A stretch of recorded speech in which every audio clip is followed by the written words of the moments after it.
It's probably fair to say is this is the most scrutinized, analyzed project, oil and gas project probably anywhere in the world. I'm actually sure of that.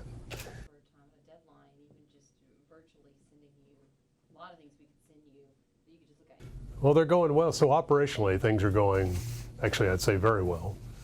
You know, it's a big operation, a lot of vessels, 28 vessels involved, including the drilling rigs. A lot of logistics, a lot of people, but it's really gone very well. I've been putting that in about 100 news stories. Yeah, good one to check, yeah. And one of the most frequent questions I get is, well, why explore the Arctic now? Oil prices are low, and you know, why are you guys out there now?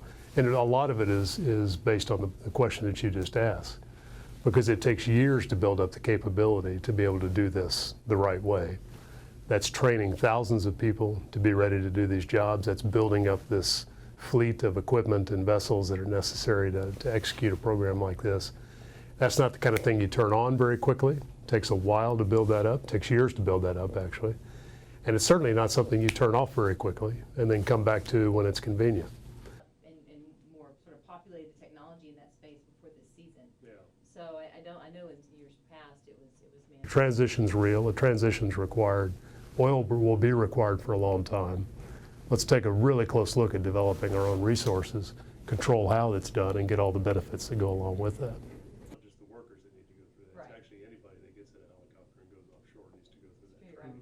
The message coming from these communities and community leaders and others about the coexistence of a development like this and the subsistence lifestyle, and the importance of having these jobs and having this potential income with actually being able to maintain this lifestyle well into the future. I mean, it's a connection that's being pretty clearly drawn to this business, and the regulator needs to stay open-minded to that. And I think they are, but they need to be. Okay.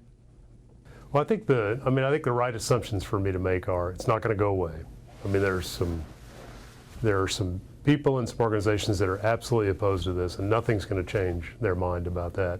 So my expectation is that will persist.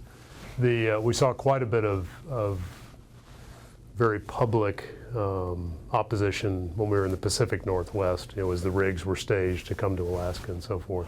So I just have to make the assumption that that will continue. Anybody involved in that process that wants to approach it from let's figure out how to do this better, let's do things in a legal fashion otherwise, then we're 110% ready to work with and want to work with and look to improve anything about this program where we can.